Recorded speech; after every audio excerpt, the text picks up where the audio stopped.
Nakakalungkot pag kami lang dalawa dito ni Mimi saka si Didi. Wala si Bianca. Kaya tinatamad na kaming magluto sa bahay. Kaya dito lang kami kumain sa food court. Dito rin ako nanangalian kanina. Ito yung kanyang KFC. Tsaka kanina nag-KFC na ako. Ito naman sa akin dinner ngayon yung ano. Yung Subway. Bianca, Mimi and Didi, miss you so much. Wait for us. Hello mga ka-trims at mga kadibdib. Kung di pa kayo nakapag-subscribe sa akin, mag-subscribe na kayo at mag-share at mag-like. Dahil kung hindi, pag hindi kayo nag-subscribe, susubsupin ko kayo.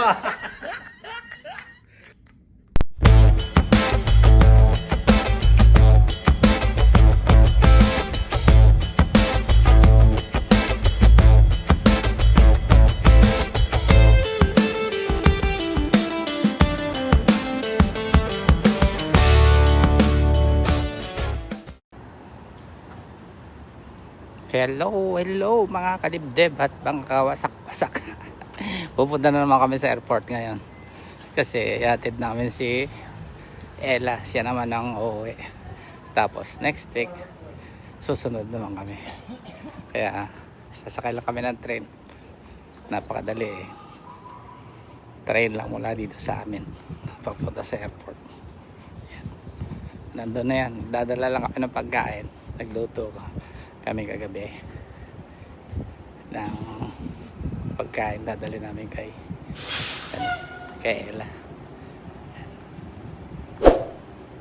Ito yung terminal ng train dito sa amin, tsaka mga bus. Ayan, ito na kami. Luludan ko lang ng ano, Ren, luludan ko lang to. Yeah. New Balance 580 back. 580. Pwede pa yan. Ha? Mamaya na lang daw. Akyat kami kasi tamang-tama lang yung pangalan nito. Train andyan na.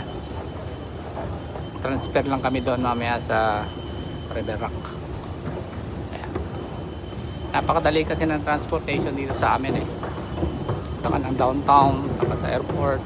Ang bilis. Kaya na pala. Yun.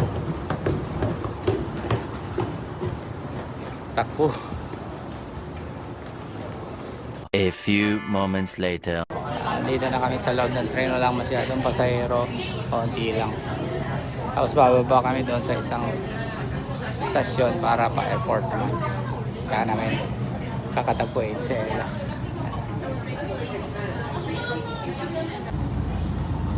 Dito na kami sa train. Tapos dito yung border ng Richmond tsaka Vancouver. Ayan. Maraming mga tour ito papuntang Vancouver downtown. Ito naman yung factory outlet. Ayan. May mga signature na mga gamit dito. Designer outlet. Kaya ang bilis lang ng biyahe. Lapit na kami.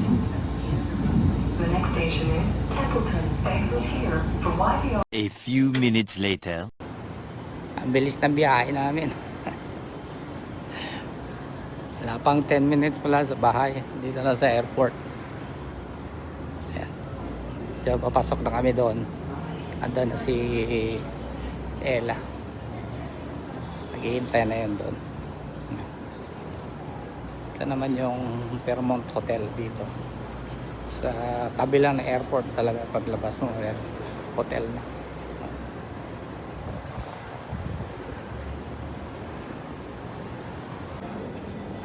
Hanapin muna namin si Ella. Kasi mamaya pa naman yung chicken eh. Mga 10. Galing pa kasi siya sa... Ay, ito pala eh, oh.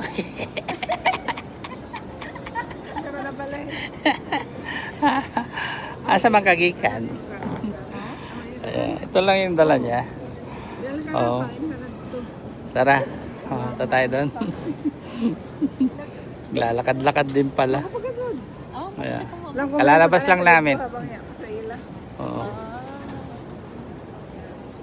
Ikaw? Siya naman.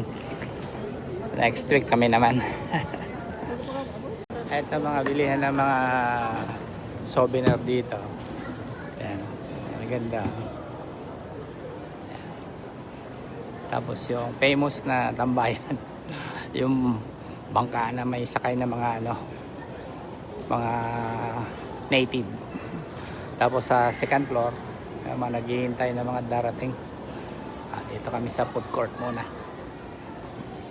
Asan na yung dalawa?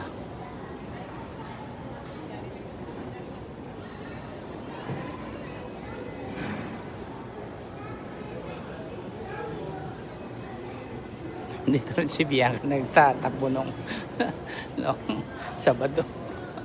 Ang kulit, paikot-ikot.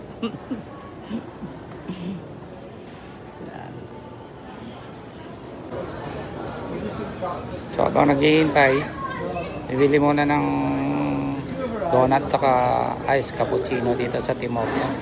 Pabalik lang ako doon sa taas. Nandun silang dalawa. Hihintay ako. So, wala pa yung crew. Wala si Bianca na mahilig sa donut. Bumili ako. So, nandito kami. Hinihintay namin yung chicken. Baka makain si Hindi mo kape ka pa sa bayay? Ella. Tapos ito may mga ice cappuccino kami. Yung pick up mo. Kaya tayo mga kadibdib. Wasak-wasak.